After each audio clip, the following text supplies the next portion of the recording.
Only believe all things are possible. అందరూ కలిసి పాడదాం.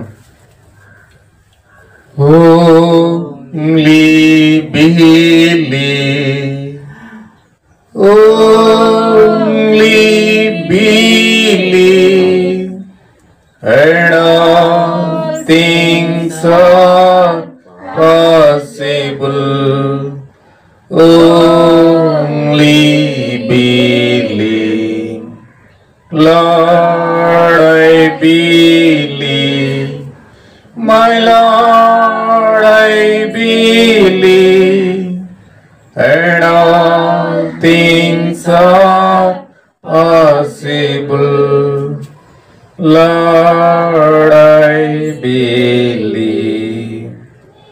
Jesus is here, my Jesus is here, and all things are possible. Jesus is here. కేవలము నమ్ముము, కేవలము నమ్ముము, నమ్మువానికి సమస్తము సాధ్యమే. హల్లెలూయా. సమయం మనం బైబిల్ తెరిచి లూకాసు వార్త 7వ అధ్యాయము 36వ వచనం చదువుదాం. లూకాసు వార్త 7వ అధ్యాయం 36వ వచనం. పరిసయ్యుడు ఒకడు తనతో కూడా భోజనం చేయవలెనని ఆయన అడిగాను. ఆయన పరిసయ్యుని ఇంటికి వెళ్ళి భోజన పంక్తిని కూర్చుండగా ఆ ఊరిలో ఉన్న పాపాత్మురాలైన ఒక స్త్రీ యేసు పరిసయ్యుని ఇంట భోజనం కూర్చున్నాడని తెలుసుకొని ఒక బుడ్డిలో అత్తరు తీసుకుని వచ్చి వెనుక తట్టు ఆయన పాదముల యొద్ద నిలబడి ఏడ్చుచు కన్నీళ్లతో ఆయన పాదములను తడిపి తన తల వెంట్రుకలతో తుడిచి ఆయన పాదములను ముద్దు పెట్టుకొని ఆ అత్తరు వాటికి పూశాను. ఆయనను పిలిచిన పరిసయ్యుడు అది చూసి, ఈయన ప్రవక్త అయిన ఎడల తన్ను ముట్టుకుని ఈ స్త్రీ ఎవతయో ఎటువంటిదో ఎరిగి ఉండును, ఇది పాపాత్మురాలను అని తనలో తాను అనుకునేను. అందుకు యేసు, సీమోను, నీతో ఒక మాట చెప్పవలనని ఉన్నానని అతనితో అనగా అతడు, బోధకుడా, చెప్పుమనేను. అప్పుడు యేసు, అప్పు ఇచ్చి ఒకనికి 2 రుణస్థులుండిరి. వారిలో ఒకడు 500 దేనారములు మరి ఒకడు 50 దేనారములు అచ్చి ఉండిరి. ఆ అప్పు తీర్చుటకు వారి యొద్ద ఏమీ లేకపోయాను గనుక అతడు వారిద్దరిని క్షమించాను. కాబట్టి వీరిలో ఎవడు అతన్ని ఎక్కువగా ప్రేమించినో చెప్పుమని అడిగాను. అందుకు సీమోను, అతని ఎవరికి ఎక్కువ క్షమించినో వాడే అని నాకు తోచుచున్నదని చెప్పగా ఆయన, నువ్వు సరిగా యోచించితివని అతనితో చెప్పి ఆ స్త్రీ వైపు తిరిగి సీమోనుతో ఇట్లనెను, ఈ స్త్రీ చూచుచున్నావే, నేను ఇంటిలోనికి రాగా నీవు నా పాదములకు నీళ్ళియలేదు, కానీ ఈమె తన కన్నీళ్లతో నా పాదములను తడిపి తన తల వెంట్రుకలతో తుడిచాను. నీవు నన్ను ముద్దు పెట్టుకొనలేదు, కానీ నేను లోపలికి వచ్చినప్పటి నుండి ఈమె నా పాదములు ముద్దు పెట్టుకోవడం మానలేదు. నీవు నూనెతో నా తల అంటలేదు, కానీ ఈమె నేను నా పాదములకు అత్తరు పూశాను. ఆమె విస్తారముగా ప్రేమించెను గనుక ఆమె యొక్క విస్తార పాపములు క్షమించబడినని నీతో చెప్పుచున్నాను. దేవుడి వాక్యం దీవించును గాక. చిన్న ప్రార్థన చేసుకుందాం. గొప్ప దేవుడా, సర్వోన్నతుడా, సజీవుడానికి వందనములు ప్రభువా. దివదేవ యొక్క ఉదయకాల సమయంలో ఈ ఉపవాస కూటములు మాకు ఇచ్చినందుకు వందనాలు ప్రభువా. ఈ యొక్క ఉపవాస కూటములో అనేక విజ్ఞాపనలు మేము ప్రార్థించడానికి సిద్ధపడుతూ ఉండగా ఏ విధంగా మేము ప్రార్థించాలో ఆ ప్రార్థన ప్రభువా, ఓ దేవ కొంత వాక్యం ద్వారా మాతో ధ్యానించి, ఓ దేవ మాకు ప్రభు ప్రేరేపణ దయచేయండి తండ్రి. మంచి పరిశుద్ధాత్మ ప్రేరణ ద్వారా మేము ప్రార్థించదుము గాక. నీ వాక్యం యొక్క ఉత్తేజముతో మేము ప్రార్థించదుము గాక. నీవే మాకు సహాయం దయచేయమని, కూర్చున్న ప్రతి బిడ్డను మీరు అభిషేకించమని, ఓ దేవ విజ్ఞాపన చేయు ఆత్మ, ఆ ఉచ్చరింప సఖ్యంగా మూలుగులతో కూడిన ఆత్మ బిడ్డల పైన కుమ్మరించమని ప్రభువా. ఓ ప్రతి బిడ్డను మీరు అభిషేకించమని తండ్రి. ఓ దేవ ప్రతి ఒక్క పాప ముసుకును ప్రభువా, చీకటి శత్రుని, అంధకార శత్రులన్నిటినీ యేసు క్రీస్తు నామములో బంధిస్తున్నాం ప్రభువా. నీ ఆత్మ స్వతంత్రంగా ప్రతి ఒక్క హృదయంతో కదులును గాక. నీకు సమర్పించుకుంటూ సహాయం చేయమని ప్రభువు యేసు క్రీస్తు నామములో ప్రార్థిస్తున్నాను తండ్రి, ఆమేన్. దయచేసి అందరూ కూర్చుందామండి. హల్లెలూయా. దేవుని నామమునకు మహిమ కలుగును గాక. ఇప్పుడు వచ్చిన సహోదరి సహోదరులందరికీ కూడా ప్రభువైన యేసుక్రీస్తు నామమున వందనాలు తెలియజేస్తా ఉన్నానండి. చక్కగా మీరు ఉపవాస ప్రార్థనకు ప్రేరేపించబడి దేవుడు మిమ్మల్ని ప్రేరేపించి చక్కగా నడిపించాడు.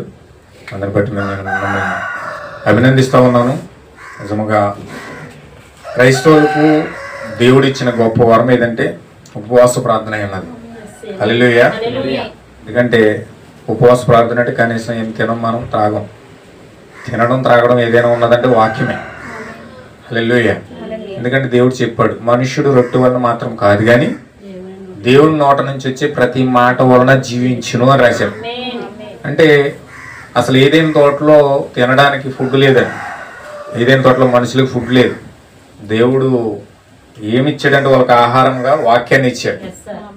వాక్యం ద్వారా బ్రతికేటోళ్ళు వారు, వాక్యం ద్వారా పోషించబట్టు ఉన్నవారు. అయితే ఎప్పుడైతే పాపము భూమి మీదకి వచ్చిందో వాళ్ళకి ఆహారముగా అనేకమైన పదార్థాలు వచ్చినాయి. ఇప్పుడు మనం తినకపోతే గ్యాస్ ట్రబుల్ వచ్చేస్తుంది, సమయానికి ఏమి వెళ్ళకపోతే నీరసాలు వచ్చేస్తాయి, చాలా ఇబ్బందికరంగా మనం మారిపోతూ ఉంటాం. సమయానికి ఏదో తాగాలి, తినాలి, లేకపోతే శరీరం సహకరించదు. హల్లెలూయా. కానీ పాపం లేకముందు అసలు ఆకలి లేదు. అక్కడ మనము ఎప్పుడైతే శరీరాలు విమోచించబడి మధ్యాకాశంలోకి ఒక వ్యక్తి వెళ్తాడో అక్కడ ఇంకా ఆకలి ఉండదు, దాహం ఉండదు, ఏమీ ఉండదు. అంటే ఎక్కడికి వెళ్తున్నాడంటే మనిషి మునుపటి ఏదేని తోట ఎలాగైతే ఉన్నదో అదే విధమైన ప్లేస్లోకి ఇప్పుడు మనిషి వెళ్ళబోతా ఉన్నాడు. హల్లెలూయా. దానికోసం ఒక క్రైస్తవుడు ప్రయాణం చేస్తూ ఉన్నాడు. దాన్ని పొందుకోవడానికి ఒక వ్యక్తి క్రైస్తవం తీసుకొని చక్కగా బైబిల్ని ఫాలో అవుతూ ఉన్నాడు. హల్లెలూయా. అయితే మనం ఇప్పుడు ఇక్కడ ఉపవాస ప్రార్థన చేస్తూ ఉన్నాం కాబట్టి అసలు ఉపవాసం ఎందుకు చేస్తున్నాం అన్నది మనకు కొంచెం కొన్ని విషయాలు తెలియాలి. హల్లెలూయా.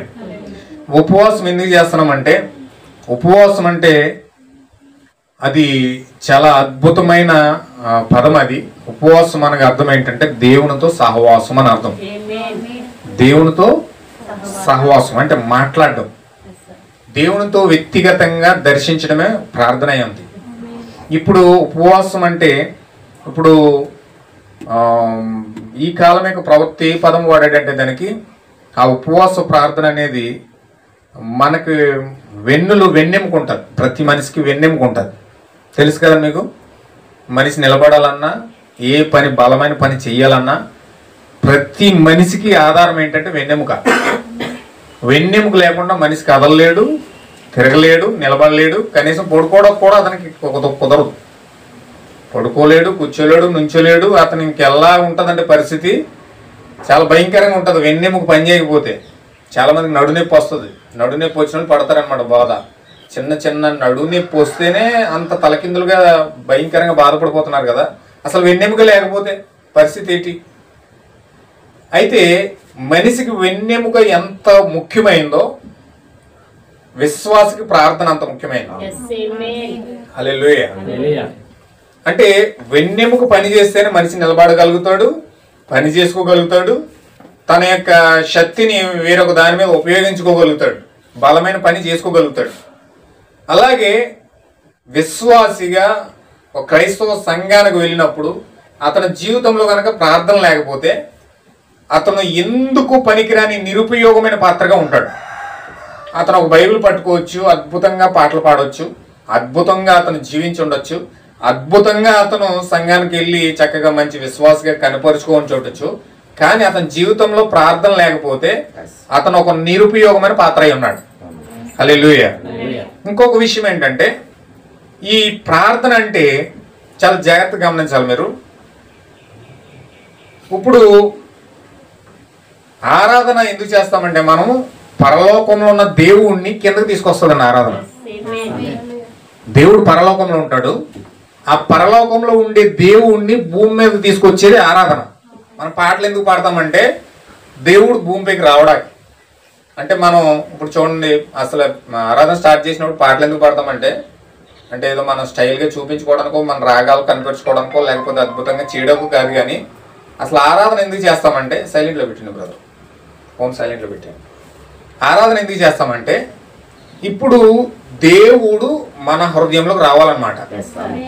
దేవుడు మన హృదయంలోకి రావడానికి మనం చూడండి, ఇంటికాడ ఏదో గొడవ జరుగుతుంది, లేకపోతే దారిలో వస్తుంటే కానీ ఏదో సమస్య వస్తుంది, రకరకాల తలపోట్లు ఉంటాయి. అప్పుల సమస్యలు ఉంటాయి, కొంతమంది వ్యాపారాల సమస్యలు ఉంటాయి, కొంతమందికి రకరకాల సమస్యలు. హృదయంలో ఎన్నో తలపోట్లు ఉంటాయి. ఇప్పుడు ఈ తలపోట్లన్నిటితో వచ్చి ఇక్కడ కూర్చుంటాం. ఇక్కడ వాక్యం వింటాం కానండి, మన ఆలోచన ఆ యొక్క సమస్యల చుట్టూ తిరుగుతూ ఉంటుంది. రకరకాల ప్రాబ్లమ్స్ ఉంటాయి మన జీవితాల్లో. ఈ ప్రాబ్లమ్స్ చుట్టూ తిరుగుతాయి. మనం పాస్టర్ గారు చెప్పే వాక్యం బురకెక్కదు. ఇక్కడే ఉంటాం కానీ మనుషులు ఆలోచనలు ఎక్కడెక్కడో తిరుగుతూ ఉంటాయి అన్నమాట.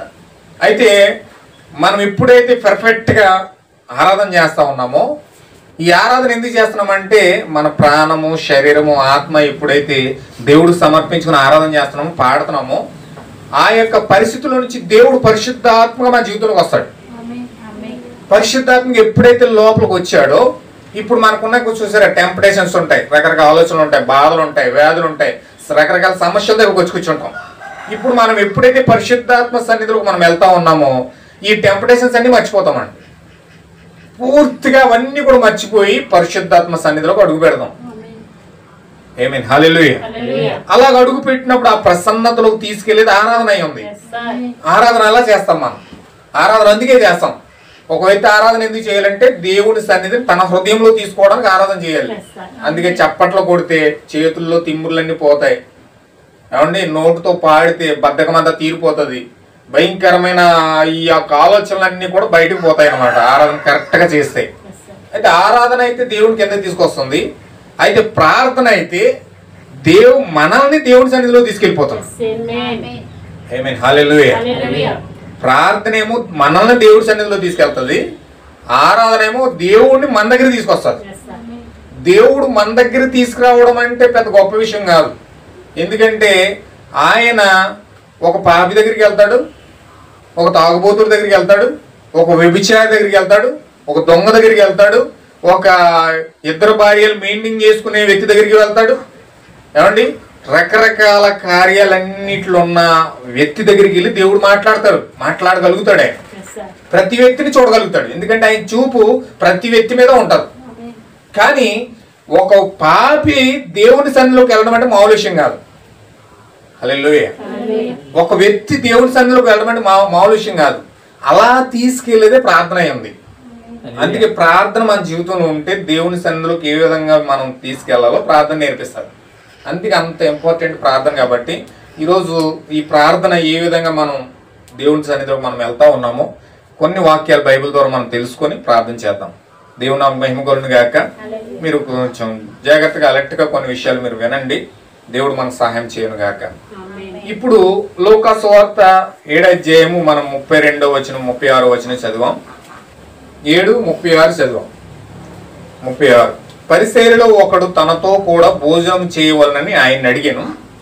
ఆయన పరిచర్య ఇంటికి వెళ్ళి భోజన పంక్తిని కూర్చుండగా ఆ ఊరిలో ఉన్న పాపాత్మురాలైన ఒక స్త్రీ యేసు పరిచయని ఇంట భోజనం కూర్చున్నాడని తెలుసుకొని ఒక బుడ్డిలో అత్తరు తీసుకుని వచ్చి వెనుక తట్టు ఆయన పాదముల యొద్ద నిలబడి ఏడ్చిచ్చు కన్నీళ్లతో ఆయన పాదములు తడిపి తన తల వెంట్రుకలతో తుడిచి ఆయన పాదములను ముద్దు పెట్టుకొని ఆ అత్తరు వాటికి పూసాను. ఇక్కడ ఒక పాపాత్మురాలైన స్త్రీ కనబడతా ఉంది. ఇక్కడ నేను చెప్పే అంశం ఏంటంటే, ఈ కాలమిక ప్రవక్త బోధించిన వాక్యంలో నుంచి నగరంలోనే అతి ఘోరమైన పాపి అనే మెసేజ్ నేను చెప్తా ఉన్నాను. హల్లెలూయా. ఏంటండి ఇది? నగరంలోనే అతి ఘోరమైన పాపి అంటే ఇప్పుడు ఆ నగరంలోనే అతి ఘోరమైన పాపి ఎవరు అనేది ఖచ్చితంగా మనం ఈ వాక్యం ద్వారా చూడాలి. పాపుల్ని ఏ విధంగా దేవుడు ఆకర్షిస్తున్నాడు, ఏ విధంగా పాపాన్ని తీసేస్తున్నాడు, ఏ విధంగా పాపాన్ని పోగొట్టుకోవడం కోసం ఈ స్త్రీ పడే తపన ఏంటో ఖచ్చితంగా మనం ఒకసారి చూడాలి. ఎందుకంటే ఆ జీవితాన్ని మనం ఒక ఇన్స్పైర్గా తీసుకుంటే, ఒక ప్రేరణగా తీసుకుంటే ఖచ్చితంగా మన జీవితంలో కూడా ఒక ప్రేరణ కలుగుతుంది. ఆ స్త్రీ ఏ విధంగా యేసుక్రీస్తుని సమీపించిందో ఆ ప్రాసెస్ కనుక మనం అర్థమవుతే మనం కూడా చక్కగా అదే ప్రాసెస్లో మనం కూడా యేసుక్రీస్తుని కలుసుకోగలుగుతాం. ఆమేన్. దేవుడు నామమున మహిమ కలుగును గాక. ఎందుకంటే దేవుడు మనిషికో రకంగా మన ప్రాసెస్ పెట్టడు. ఖచ్చితంగా దేవుడు ఒక వ్యక్తిని కలుసుకోవడానికి ఎలాంటి ప్రాసెస్ పెట్టాడో ప్రతి ఒక్కరు కూడా అదే రకమైన ప్రాసెస్ కలిగి ఉన్నారు. ప్రతి వ్యక్తికి దేవుడు కలుసుకోవడానికి ఎలాంటి ప్రాసెస్ ఉందో అలాంటి ప్రాసెస్ ప్రతి వ్యక్తికి ఇచ్చాడు. ఆ వ్యక్తి ఎలాగ వెళ్ళాడో మనకు తెలిసిందంటే మనం కూడా వెళ్ళడానికి అవకాశం ఉంటుంది. హల్లెలూయా. అందుకే చాలా మంది చూడండి, ఒక ఐఏఎస్ చదవాలనుకున్నారు అనుకోండి, ఐఏఎస్ చదివేసి ఆయన కలెక్టర్ అయిపోతాడు. కొత్త అబ్బాయి ఏమనుకుంటాడంటే కలెక్టర్ అవ్వాలని అనుకుంటూ ఉంటాడు. ఇతను ఏం చేస్తాడంటే ఈ అనుకున్న వ్యక్తి చిన్నప్పుడే ఆ కలెక్టర్ అయిన వ్యక్తి ఎక్స్పీరియన్స్ అడుగుతాడు. నువ్వు ఎలా కలెక్టర్ అయ్యావు, ఎక్కడ స్టడీ తీసుకున్నావు, నీ మాస్టర్ ఎవరు, నీ ఎక్కడ ట్యూషన్ తీసుకున్నావు, ఇవన్నీ కూడా ఇతను ఏం చేస్తాడంటే అతని అనుభవాన్ని తీసుకొని ఇతను కూడా ప్రాక్టీస్ అవ్వడానికి ప్రయత్నం చేస్తాడు. ఇతను కూడా ప్రాక్టీస్ అవ్వి అతను చక్కగా ప్రాక్టీస్ అయ్యి అతను ఏ విధంగా కలెక్టర్ అయ్యాడో కష్టపడి ఇతను కూడా ఆ విధంగా కష్టపడి ముందుకు వెళ్ళడానికి ప్రయత్నం చేస్తాడు. అంటే ముందుటి యొక్క అనుభవాన్ని వ్యక్తి తీసుకుంటాడు అనమాట. అలాగే ఖచ్చితంగా బైబిల్లో జీవం పొందుకున్న వ్యక్తుల యొక్క అనుభవాలు మనం తీసుకున్నప్పుడు, పరిశుద్ధాత్మ పొందుకున్న వ్యక్తుల యొక్క అనుభవాన్ని మనం తీసుకున్నప్పుడు మనం కూడా ఏ విధంగా నిత్య జీవం పొందుకోవాలో, మనం కూడా ఏ విధంగా పరిశుద్ధాత్మ పొందుకోవాలో, మనము కూడా ఏ విధంగా మన అవసరాలను దేవుడి దగ్గర తీసుకెళ్లాలో, ఏ విధంగా దేవుడి దగ్గర నుంచి మనకు కావాల్సింది పొందుకోవాలో మనకు అర్థమవుతుంది. హల్లెలూయా. అందుకే ఈరోజు చాలా మంది సమస్యలు ఉంటాయి, జీవితంలో కష్టాలు ఉంటాయి, బాధలు ఉంటాయి, వారికి ఏదో కావాలి కానీ వాళ్ళకి ఎవరికి చెప్పాలో తెలియదు. లోపల నలిగిపోతూ ఉంటారు. కనిపించిన వ్యక్తికల్లా చెప్తూ ఉంటారు, నాకు ఈ సమస్య ఉంది, నాకు ఈ బాధ ఉంది. ఎందుకంటే ఎవరికన్నా చెప్తే వాళ్ళ హృదయాల్లో బాధ తీరుతుందని ఆ కనిపించిన వ్యక్తితో బాధ పంచుకుంటారు. వాడు తీర్చకపోగా దానికి ఇంకేదో మళ్ళీ ఇంకో 2 రెట్లు వేసి ఎక్కడెక్కడో చెప్పి దాన్ని కంపు చేస్తాడు. హల్లెలూయా. అలాగే అలరైపోయిన కూడా చాలా మంది ఉన్నారు. అలాగే సమస్యను ఏదో చెప్పుకోవడానికి ప్రయత్నం చేస్తారు కానీ అది ఏ విధంగా దేవుడి దగ్గర చెప్పాలో, ఏ విధంగా దాని దగ్గర దేవుడి దగ్గర మనం పొందుకోవాలో చాలా మందికి తెలియదండి. తెలియక ఆ యొక్క ఫలితము ఆశించింది లోపలికి రాక వాళ్ళు పొందుకోలేక జీవితాంతకాలం ఆ యొక్క ఇళ్లలో ఉండో లేకపోతే కుటుంబాల్లో ఉండో లేకపోతే బాధపడుతూ కుమిలిపోతూ ఒంటరిగా ఏడుస్తూ ఉంటారు. హల్లెలూయా. ఎవరికి చెప్పినా తీర్చలేని బాధ అది. కానీ కొన్ని సమస్యలు మనం ఎవరికి చెప్పుకోలేము, కొన్ని సమస్యలు తీర్చేవి కూడా కాదు. అయితే ఎప్పుడైతే ఖచ్చితంగా ప్రాసెస్ అనేది మనకు తెలిసిందో నేరుగా దేవుడి దగ్గరికి వెళ్ళి దాన్ని చెప్పి మనం దాన్ని పొందుకోగలుగుతాం. హల్లెలూయా. ఇప్పుడు చూడండి, ఒక రాజకీయ నాయకుడు ఉన్నాడు అనుకోండి, పలానా వ్యక్తి ఇక్కడ వస్తున్నాడంటే దగ్గరికి వెళ్ళి మనం ఏం అవసరమో, రేషన్ కార్డు అవసరం సపోజ్, వెళ్ళి ఖచ్చితంగా ఆ యొక్క మంత్రి గారు వచ్చినప్పుడు, ఎమ్మెల్యే గారు వచ్చినప్పుడు ఆ యొక్క కరపత్రిక ఇస్తామా లేదండి? అడుగుతామా లేదా? నాకు ఇల్లు అవసరమానో, లేక కార్డు అవసరమానో, లేక స్థలం అవసరమానో ఖచ్చితంగా అడుగుతామా లేదండి? అడుగుతాం, ఖచ్చితంగా అడుగుతాం. ఎందుకంటే ఎదురుకోకుండా ఉన్నాడు కాబట్టి, ఆయన చేతిలో అధికారం ఉంది కాబట్టి, ఆయన చేతిలో ఇవ్వాల్సిన సామర్థ్యం ఆయనకు ఉంది కాబట్టి మనం నేరుగా ఎంతమంది అక్కడ జనం ఉన్నా సరే తోసుకుని వెళ్ళి మన యొక్క విజ్ఞాపన పత్రం ఆయనకి ఇస్తాం. హల్లెలూయా. ఒక రాజకీయ నాయకుడికి అంత పేరు పలుకుబడి ఉండి మనం మన సమస్య తీరుస్తాడనే వేదనతో ఆ జనాలందరినీ తోసుకుని వెళ్ళి మరీ ఇస్తాం కదా. మరి ప్రభువుని యేసుక్రీస్తు దగ్గర మనం నమ్ముతున్నాము, దేవుడని నమ్ముతున్నాము. మరి ఆయన దగ్గర నుంచి మనం ఒక విజ్ఞాపన ఆయనకి చెప్పి ఆయన దగ్గర నుంచి మనం ఎలా పొందుకోవాలో తెలియకపోతే ఏ విధంగా ప్రార్థన చేస్తాం, ఏ విధంగా చర్చికి వెళ్ళి ఆయన దగ్గర నిలబడి మనకి ఇది కావాలని అడిగి మనం పొందుకోగలుగుతాం? అది పొందుకోలేం. ఎందుకంటే రూటినెస్ ఉండాలి. ఆయన ఇక్కడ ఉన్నాడు, ఖచ్చితంగా ఆయన మనకి ఇస్తాడు, నేను అడిగింది ఆయన ఇవ్వగలుగుతాడు, ఆయన ఖచ్చితంగా ఆయన దగ్గర సామర్థ్యం ఉంది. ఆయన ఎప్పుడైతే నువ్వు కన్నులారా ఆయన చూస్తావో నీవే మాత్రం కూడా సంకోచించకుండా ఆయన అడగడానికి ఎటువంటి కూడా సందేహ వ్యక్తం చేయవు. హల్లెలూయా. ఖచ్చితంగా మనకు రూఢినెస్ కావాలి. ఆ రూఢినెస్ కోసమే మనం బైబిల్ సమీపిస్తాం. హల్లెలూయా. ఇక్కడ చూడండి, మనం చదివిన వాక్యంలో దృశ్యం ఏదో ఒక తప్పిదమైన కార్యం ఉన్నట్లుగా కనబడుతుంది. అది ఖచ్చితంగా సరిగా లేదు. యేసును ఒక పరిసయ్యుడు తనతో వచ్చి భుజించమని అడుగుటకు గల కారణం ఏంటి? ఆ పరిచయనులో చెడు ఉద్దేశం కలదు. ఎందుకనగా పరిచయాలు యేసు అంటే ఇష్టపడరు. వారు యేసును ఆయనను ద్వేషించుచుండిరి, ఆయనతో వారు ఎటువంటి సంబంధము కలిగి ఉండలేదు. సాధారణంగా ఎవరైనాను మనం ఇష్టపడినప్పుడు, ఎవరినైనా మనం ప్రేమించినప్పుడు వారు వచ్చి మనతో భుజించాలని మనం ఆశిస్తాం. కానీ మీ శత్రువులు మీతో వచ్చి భుజించాలని మీరు అడగరు. అడుగుతారండి? మీకు ఎవరైనా శత్రువు ఉండడానికి వచ్చి నాతో భోజనం చేయబోవని అడుగుతారు? అలా వైపు కూడా చూడడం కూడా ఇష్టపడం మనం. కావున పరిచయుడు తనతో వచ్చి భుజించాలని యేసును ఆహ్వానిస్తున్నాడు. యాక్చువల్గా పరిచయుడికి యేసు శత్రువులుగా ఉన్నాడు. అక్కడ యేసు శత్రువుగా ఉన్నాడు, అయినను భోజనానికి పిలుస్తున్నాడు. ఎందుకు పిలుస్తున్నాడంటే ఇక్కడ కుట్ర కుట్ర కుట్ర కుట్రపూరితమైన సన్నివేశం ఇక్కడ జరుగుతూ ఉంది. కొంచెం మీరు జాగ్రత్తగా గమనించండి.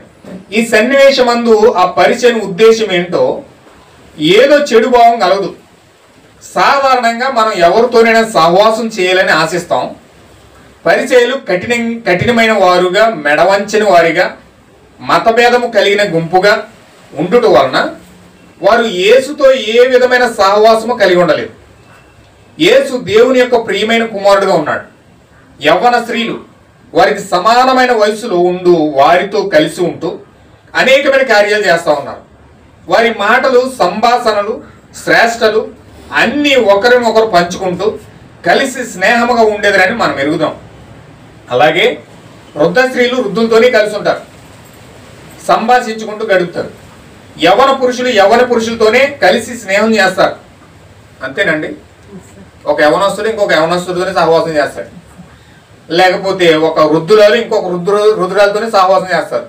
ఎందుకంటే ఆవిడకి ఈవిడికి మంచి జోడీ కుదురుతుంది కాబట్టి మాటలన్నీ బాగా చక్కగా మాట్లాడుకోవడానికి ఆ యవనస్తులతోనే వృద్ధులతోనే వాళ్ళు కలిసి సహవాసం చేయడానికి, మాట్లాడుకోవడానికి, సంభాషించుకోవడానికి ముందుకెళ్తారు. యవన పురుషులతోనే కలిసి స్నేహం చేస్తారు. చిన్న పిల్లలు తమ వయసు గల పిల్లలతోనే కలిసి వీధులతో ఆడుతూ పాడుతూ గడుపుతారు. చిన్న పిల్లలు వీధుల్లో ఆడుకుంటారు. పరిశుద్ధ గ్రంథంలో ఎస్ఏఆర్ ఈ విధంగా చెప్తున్నాడని మనకు తెలుసు. కానీ పరిసేయుడు యేసు నుండి ఏం ఆశిస్తున్నాడు? ఒక చిన్న బాలికని తీసుకోండి, ఆమె ఎల్లప్పుడూ అమ్మమ్మను వెంబడిస్తుందంటే అక్కడ ఏదో పొరపాటు ఉంది. ఒక చిన్న పాప వాళ్ళ అమ్మమ్మని వెంబడిస్తుందంటే అంటే వాళ్ళ అమ్మమ్మతో సహవాసం చేయడానికి ఇష్టపడుతుంది ఆ చిన్న పాప.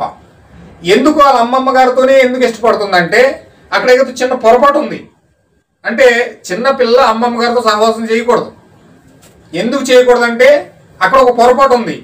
ఎందుకు ఆ పొరపాటు ఏంటంటే వారి ఇరువురి మధ్యలో వయసు చాలా తేడా ఉంది. వారు ఒకే విధమైన కార్యములు కలిగి ఉండలేరు.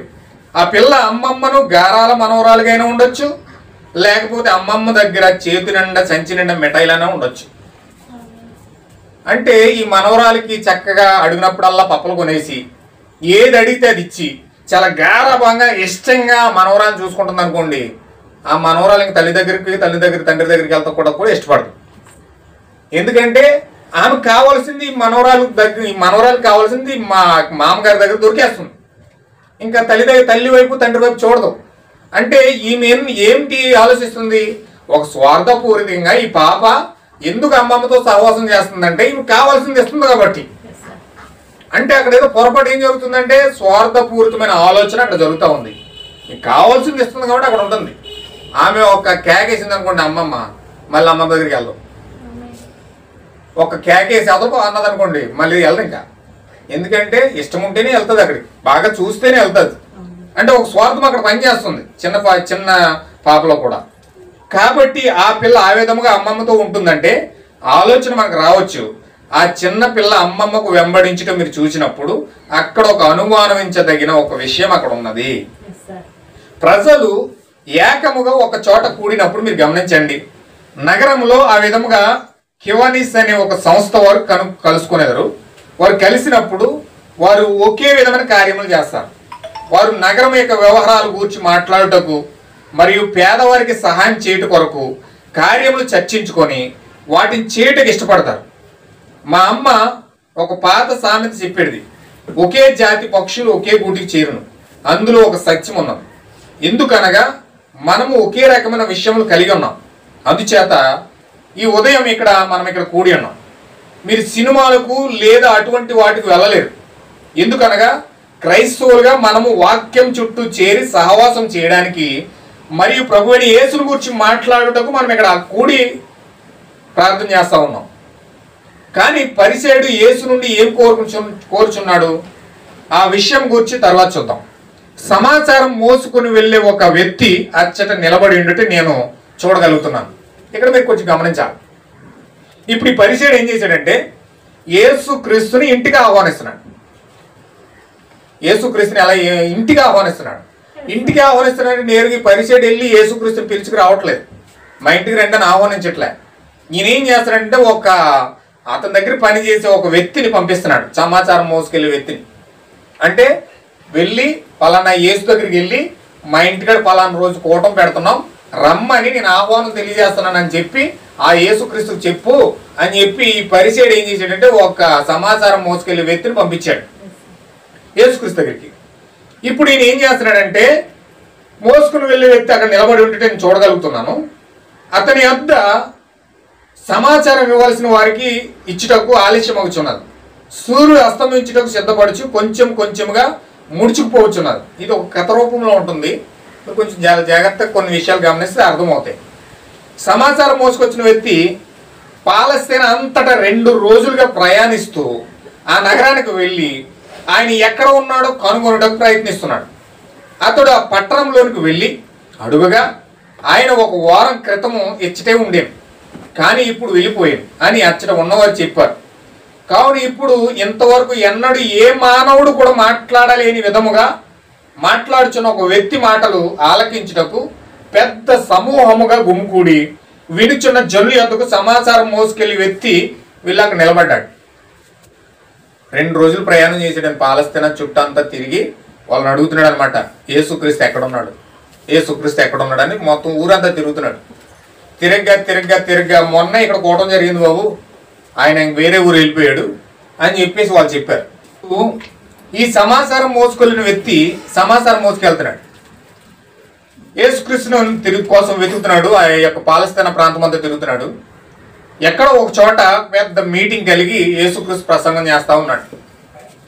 ప్రసంగం చేస్తూ ఉండగా ఈ యొక్క వ్యక్తి ఆ జనసమూహం అంతా చూసుకుని ఇక్కడే యేసుక్రీస్తు ఉన్నాడని తెలుసుకుని అక్కడికి వెళ్ళి నిలబడ్డాడు.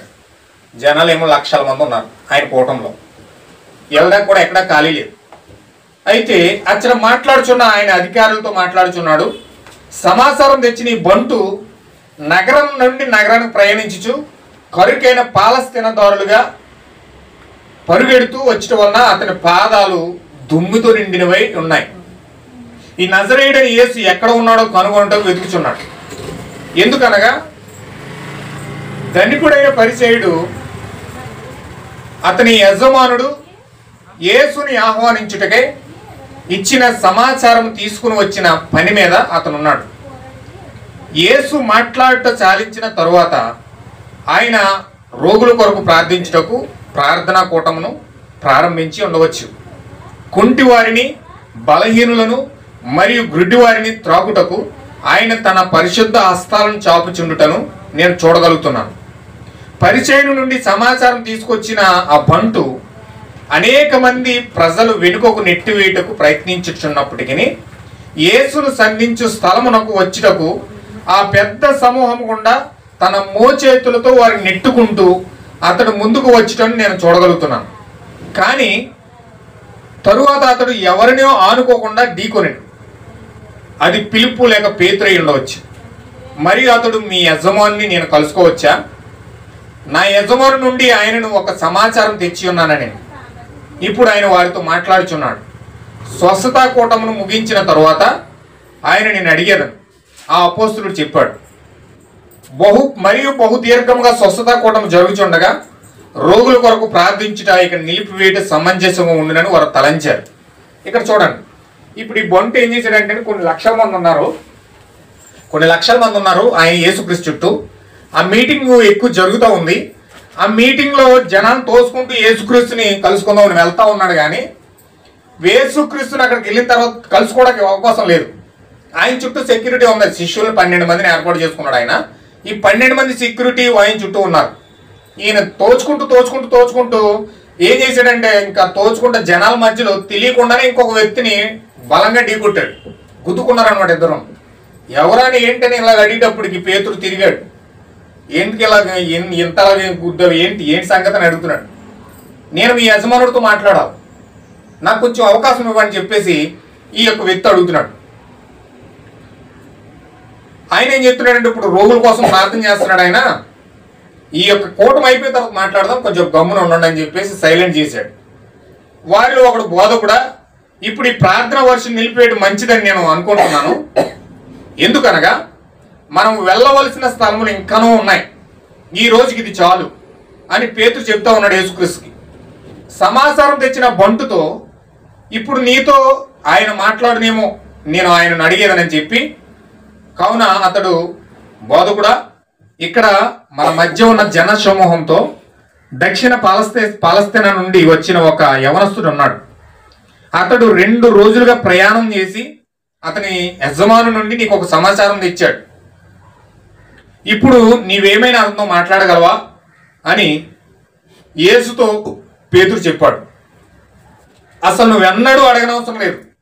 ప్రతి ఒక్కరితో మాట్లాడుటకు ఆయన ఎంతో ఇష్టపడతాడు.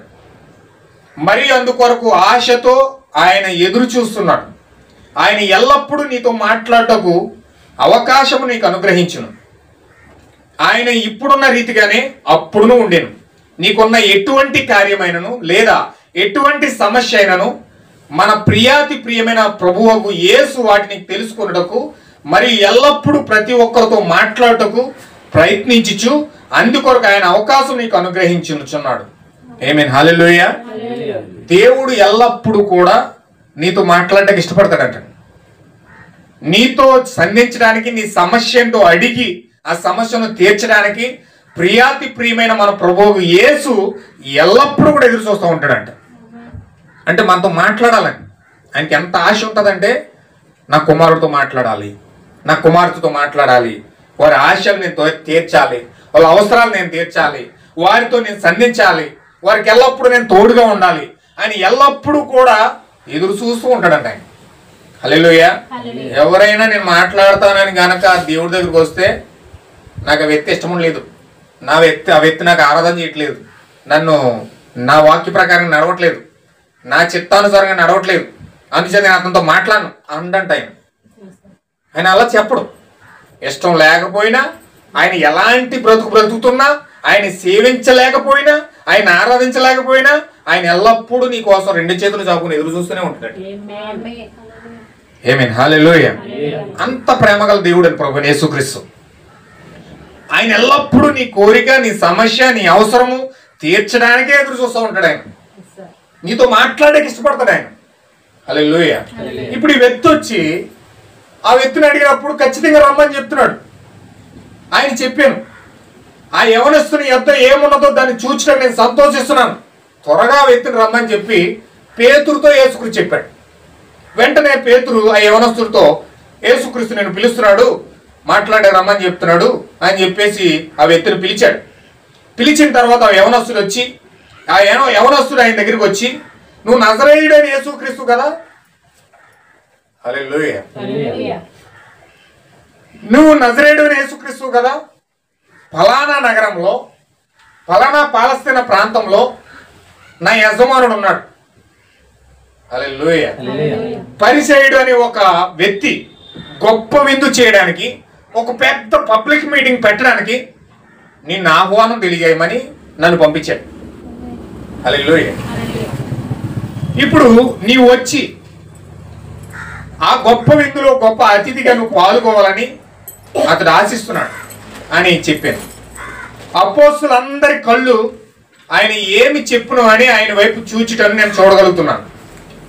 ఫలానా తేదీన నేను అక్కడ ఉంటానని నీ యజమానితో చెప్పుడని చెప్పాడు.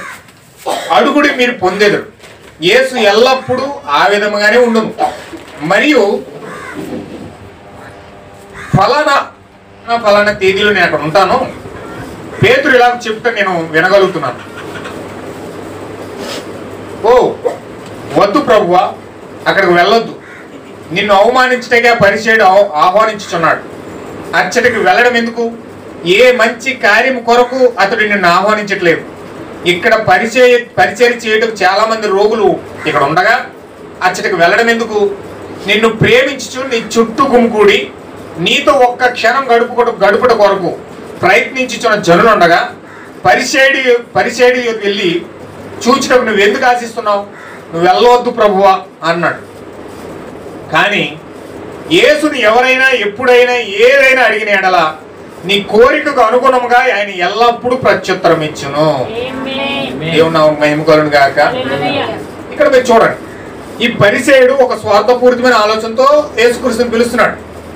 యేసుక్రీస్తుని కించపరచాలని, అగౌరవపరచాలని, ఈయన్ని నిందించాలని, 10 మందిలో పెట్టి ఆయన్ని భయంకరంగా అవహేళన చేయాలని ఈ పరిచయుడు యేసుక్రీస్తుని పిలుస్తున్నాడు.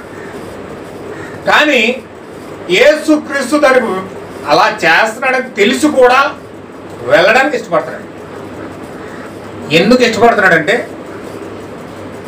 ఆయన ఎల్లప్పుడూ కూడా ప్రతి మనిషి యొక్క కోరికను, అవసరాన్ని బట్టి తీర్చడానికి అతను ఎలాంటి పరిస్థితిలో ఉన్నప్పటికీ కూడా ఆయన ఎల్లప్పుడూ ఆ వ్యక్తిని ప్రేమిస్తూనే ఉంటున్నాడు. ఆమేన్, హల్లెలూయా. ఆయనలో ఉన్న గుణలక్షణం ఒకసారి మీరు చూడండి.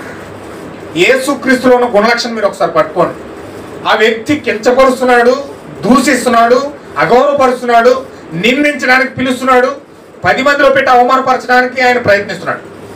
అయినప్పటికీ అతను ఎలాంటోడో తెలిసినా కూడా యేసుక్రీస్తు వ్యక్తిని ప్రేమిస్తున్నాడు. ప్రేమించి ఆ మీటింగ్ వెళ్ళడానికి ఇష్టపడుతున్నాడు.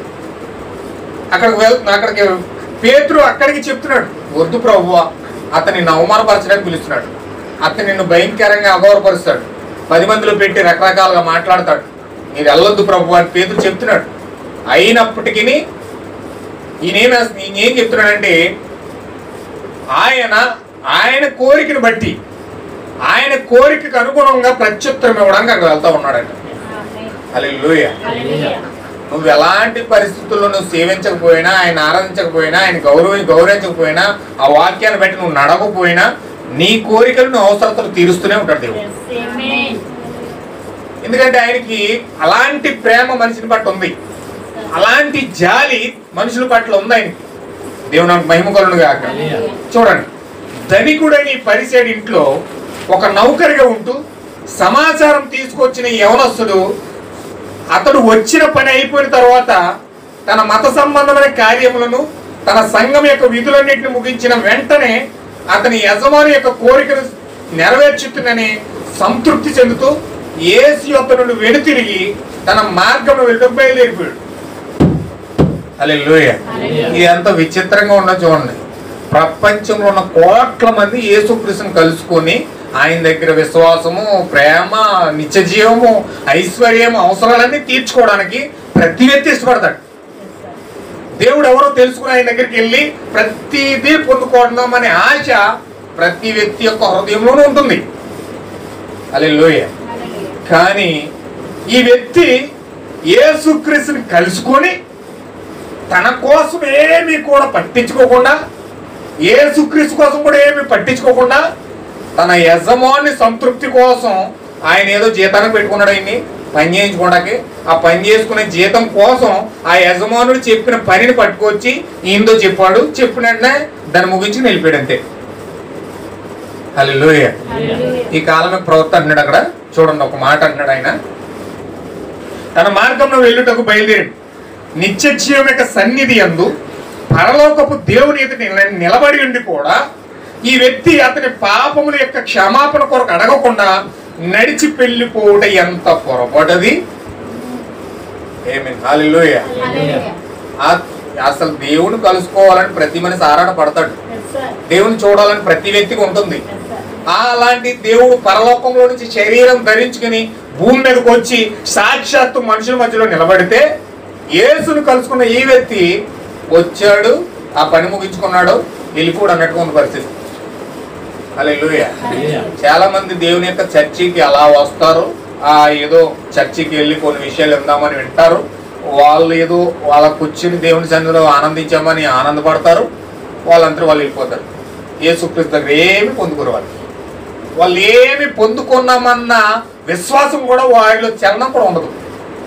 యేసుక్రీస్తుని కలుసుకునే అవకాశం అతనికి ఉంది. నేరుగా వెళ్ళి యేసుక్రీస్తుతో మాట్లాడాడు, యేసుక్రీస్తుతో అతను సంధించాడు. అయినప్పటికీ ఇతని గురించి ఏ మాత్రం కూడా ఆలోచించకుండా ఇతని పాప క్షమాపణ కోసం కానీ, ఇతని అవసరతలు కానీ, యేసుక్రీస్తుని పొందుకున్న సంతృప్తి కానీ ఏమి కూడా అతను లేవు. హల్లెలూయా. చాలా మంది చర్చికి అలా వస్తారు, అలా వెళ్ళిపోతారు. వాళ్ళు ఎందుకు వస్తున్నారో ఎందుకు వెళ్తున్నారో కూడా ఎవరికి తెలియదు. దేవుడి దగ్గర ఏం పొందుకోలేరు, పొందుకునే అంత విశ్వాసం కూడా వారిలో ఏముండదు. హల్లెలూయా. అంటే ఖచ్చితంగా నౌకరు ఏంటంటే ఒక ఉద్యోగం చేస్తున్నాడు. ఇక్కడ ఒక వ్యక్తి దగ్గర ఉద్యోగం చేశాడు, ఆ ఉద్యోగం ఏంటంటే అతను ఆ వ్యక్తికి వెళ్ళి కొబ్బరి చెప్పమన్నాడు, కొబ్బరి చెప్పాడు, వెళ్ళిపోయాడు అంతే. అతని పని అతను ముగించేసుకున్నాడు. జీతం కోసం పని చేస్తున్నాడు కాబట్టి ఆ జీతమే డబ్బులే కనపడుతున్నాయి. కానీ ఇతనికి నేను ఎవరిని కలుసుకున్నాను, దేనికోసం కలుసుకున్నాను, నా జీవితం ఏంటి, నా జీవితాన్ని మార్చే ఒక వ్యక్తి దగ్గరికి నేను వచ్చానన్న కనీసము అతని మైండ్ సెట్ లేదు. విజ్ఞత అనేది అతను లేదు. ఏదో ఏసు సర్చికి వెళ్ళాం వచ్చాం అంతే అయిపోయింది. హల్లెలూయా. ఇతని ఈ కాలం యొక్క ప్రవర్తన ఏమంటాడంటే ఆ వ్యక్తి యేసుక్రీస్తుని కలుసుకొని అతని పాపములకి క్షమాపణ కొరకు అడగకుండా నడిచి వెళ్ళిపోవుట ఎంత పొరపాటది. అతను ఎక్కడ నిలబడ్డాడో, అతను ఎక్కడ నిలబడకూర్చున్నాడో, అతను ఎక్కడైతే నిలబడి ఉండేనో ఆ స్థలమందు నేను నిలబడకూరిండి ఎడలా ప్రవర్త అన్నాడండి.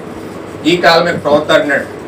ఆ ప్లేస్లో కనుక నేను ఉంటే దేవుడు నాకు మహిమగలును గాక. వింటున్నారండి?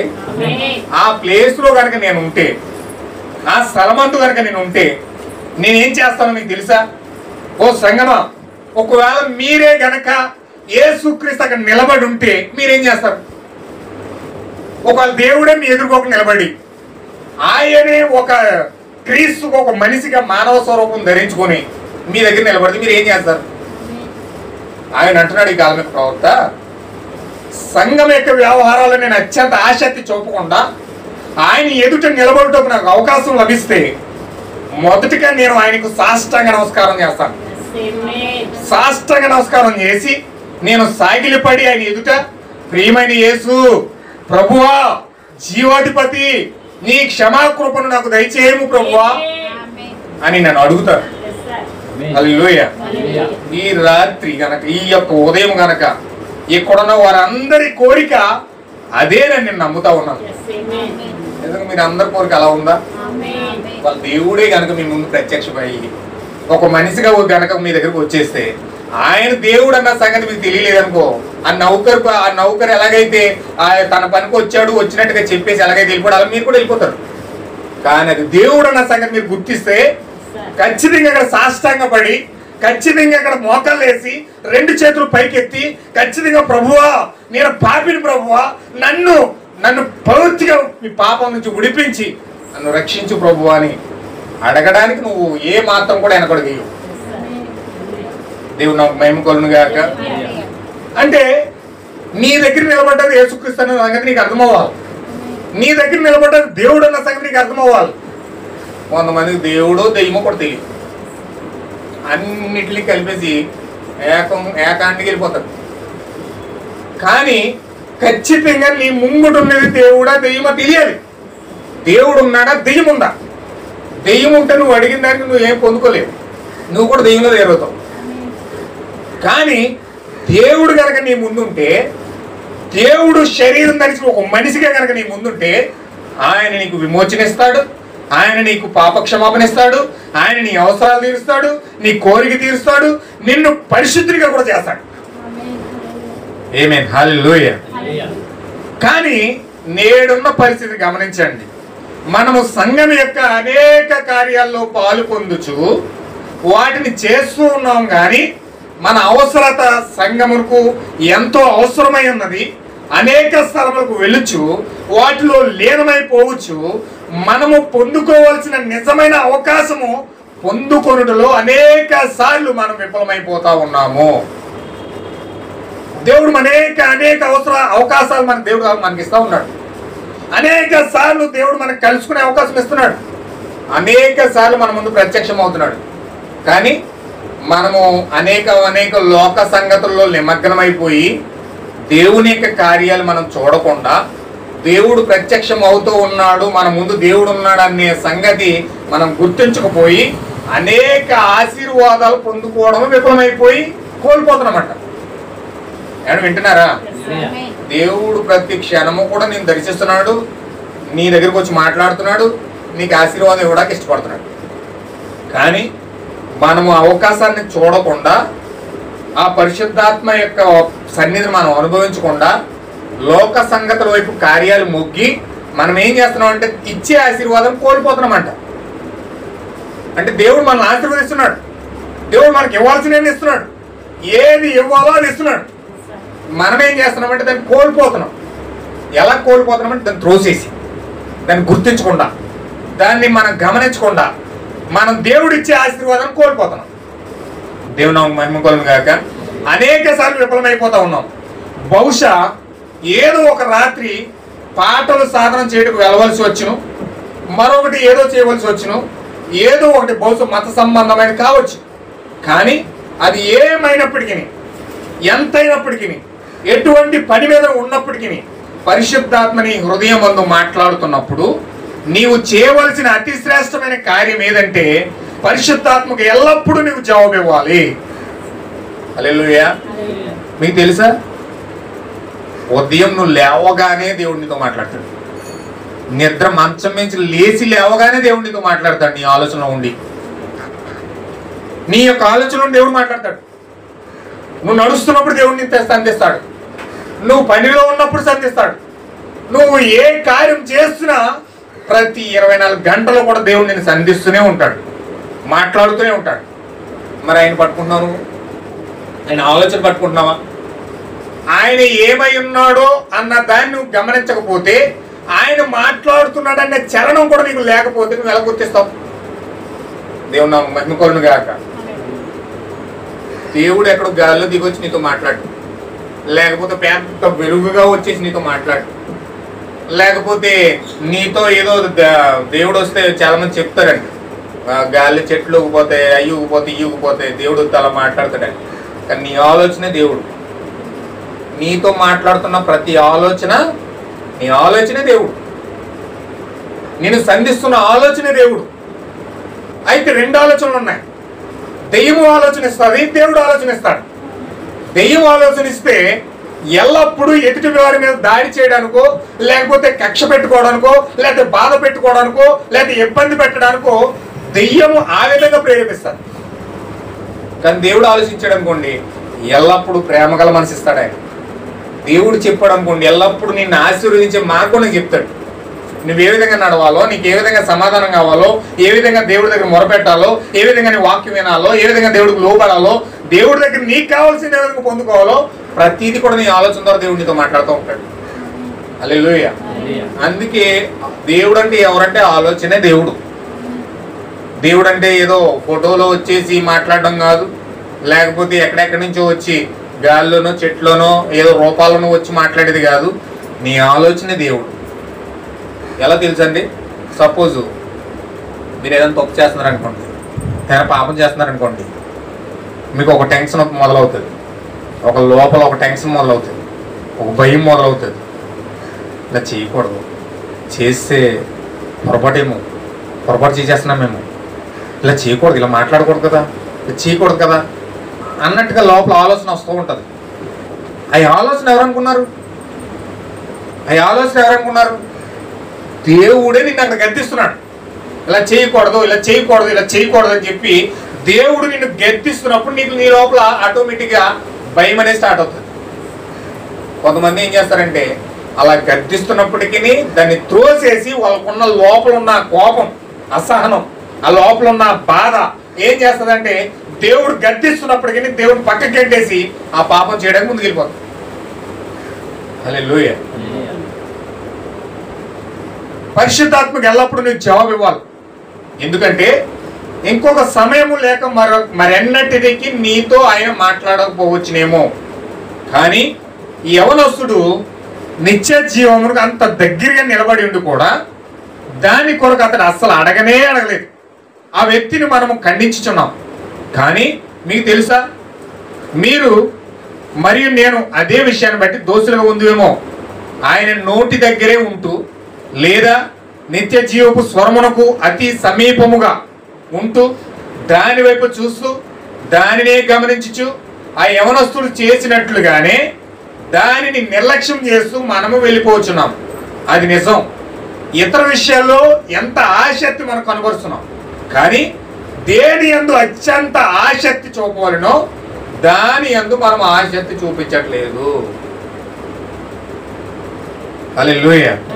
ఆ నౌకరు ఎలాగైతే దేవుని పట్ల ఉన్నాడో ఈరోజు అనేక వేల మంది ప్రజలు అలాగే దేవునితో వ్యవహరిస్తూ ఉన్నారట. ఏదో నామకార్థంగా ఆయన దగ్గరికి రావడం, వాళ్ళ పని ఏదో కంప్లీట్ చేసుకోవడం, వెళ్ళిపోవడం. యేసుక్రీస్తుతో మాట్లాడడం కానీ, ఆయన ఏమై ఉన్నాడో అని గుర్తించడం కానీ, ఆయన ఏమై ఉన్నాడో తెలుసుకోవడం కానీ, ఆయన దగ్గర నుంచి ఏదైనా నువ్వు పొందుకోవడం కానీ వారి జీవితాల్లో ఏమీ లేదని పాపం. ఎందుకంటే నౌకరు అలాగ వచ్చాడు, తన యజమాని పని అతనితో చెప్పాడు, కంప్లీట్ చేసుకుని వెళ్ళిపోయాడు. యేసుక్రీస్తుని కలిశానన్న కనీసము అతనిలో లేదు. దేవుని నామమునకు మహిమ కలుగును గాక. నేడు అనేక మంది జనులకు చేయుటకు అనేక కార్యాలు కలవు. ఎంతో త్వరపడుచు బజార్లో ఇవి అవి కొనుటకు వెళ్తారు. అనేక కార్యాలు త్వరగా చేయాలని ప్రయత్నిస్తూ ఈ కార్యములు చేయలేక సమయమంతా వ్యర్థపరుస్తూ దేవుడి నుండి ఎంతో దూరంగా తొలగిపోవచ్చున్నారు. అవును, నిజము. ఆ యవనస్తుడు తనకు అప్పచెప్పిన బాధ్యతను ఖచ్చితంగా తాను చేసి ముగించాననే తలంపుతో సంతోషంగా వెళ్ళిపోయాడు. ఆ యజమానుడు చెప్పాడు, నేను వచ్చి యేసుక్రీస్తుని కలిశాను, అంతే, ఏదో నా పని అయిపోయింది, వెళ్ళిపోతున్నాను, అంతే. అలా వెళ్ళిపోయాడు. కానీ అనేక సమయాల్లో మనం సంఘానికి వచ్చి ఒక కాగితంపై మన పేరు సంతకం చేసి మరియు కాపరితో కరసాలను చేసి నీటిలో బాప్తిజం పొంది నేను చేయవలసిన మతపత్తి చేసేసాను అని తలంచి భ్రమలో పడి చేయవలసిన ప్రాముఖ్యమైన విషయాలు మనం వదిలివేయించున్నాం. అదేమనగా అనేక సమయాల్లో ప్రభుని యేసుతో కొంతసేపైనా మాట్లాడి అవకాశం మీరు కలిగి ఉండి దాన్ని మీరు చేయట్లేదు. హల్లెలూయా. ప్రార్థనకు రావడం అంటే నీకు దేవుడు అవకాశం ఇచ్చాడు, కొంతసేపు అయినా దేవుడు నీతో మాట్లాడులాగన, నీవు దేవునితో మాట్లాడులాగన దేవుడు నీకు అవకాశం ఇచ్చాడు. ఇప్పుడు నువ్వు ప్రార్థనకు వచ్చావంటే నువ్వు ఖచ్చితంగా నిరుపయోగంగా రాలేదు. ఎందుకు వచ్చావంటే దేవునితో మాట్లాడడానికి. హల్లెలూయా. నీవు దేవునితో మాట్లాడడానికి దేవుడు ఇప్పుడు నీకు సమయం ఇచ్చాడు. ఆ సమయాన్ని నువ్వు సద్వినియోగం చేసుకోవాలి. ఇక్కడ యేసు ఇక్కడ ఉన్నాడు, పరిశుద్ధాత్మ ఇక్కడ ఉంది, నిన్ను సంధిస్తుంది. నిన్ను సంధించినప్పుడు ఖచ్చితంగా నీవు దేవునితో మాట్లాడాలి. నేను మాట్లాడితే నేను కాదు, దేవుడే నీతో మాట్లాడుతున్నాడు, దేవుడే నేను సంధిస్తున్నాడు. నీ యొక్క ఏ విధంగా దేవుడిని అలక్ష్యం చేస్తా ఉన్నావో, ఏ విధంగా నిర్లక్ష్యం చేస్తా ఉన్నావో దేవుడు నీతో మాట్లాడుతున్నాడు. ఈ మాట్లాడుతున్నప్పుడు నీ హృదయం కనుక గద్దిస్తే, అవును నేను దేవుడు సరిగా డీల్ చేయట్లే, నేను సరిగా ప్రార్థన చేయట్లే, నేను సరిగా దేవునితో కలిసి ఉండట్లే, ఆయనతో మాట్లాడటానికి నేను సమయాన్ని కేటాయించట్లే అని గనక నీ హృదయాన్ని గద్దిస్తే ఖచ్చితంగా పశ్చాత్తాపంతో దేవుని ముందుకెళ్ళి మనము ప్రార్థించి ప్రభువా నా అలక్ష్యాన్ని నిర్లక్ష్యాన్ని క్షమించండి అని దేవుడి సన్నిధిలోకి వెళ్ళాలి. హల్లెలూయా. ఈ యవనస్తుడు ఈ అవకాశం జార విడుచుకున్నందుకు గల కారణం ఏమిటంటే, నేను చాలా ఆశ్చర్యపడుతూ ఉన్నాను. బహుశా ఒక వారం సమీపాన్ని గల పట్టణంలో ఒక గొప్ప పురాతన యూదు సమాజానికి కాపరిగా ఉంటూ డాక్టర్ పరిచయుడిగా పిలువబడే అతడు బ్రహ్మాండమైన వరండాలో తిరుగుతూ, నేను చూడగలుగుతున్నాను ఆ వరండా నేలపై అతను తివాచీలు పరిచున్నాయి. ఒక చక్కని ఇల్లు గృహోపకరణాలతో అలంకరించబడి అక్కడ ఉన్నది. అతడు చిన్న బొద్దుగా ఉన్న తన చేతులు రుద్దుకుంటూ, ఈ నగరంలో నేను గౌరవించగల వ్యక్తిని, నేను పట్టబొద్దుని, నేను డాక్టర్గా పిలువబడుతున్నాను, పట్టణం యొక్క ముఖ్య స్థలానికి నేను వెళ్ళి డాక్టర్గా పరిచయుగా గౌరవించబడుతూ శుభోదయం డాక్టర్గా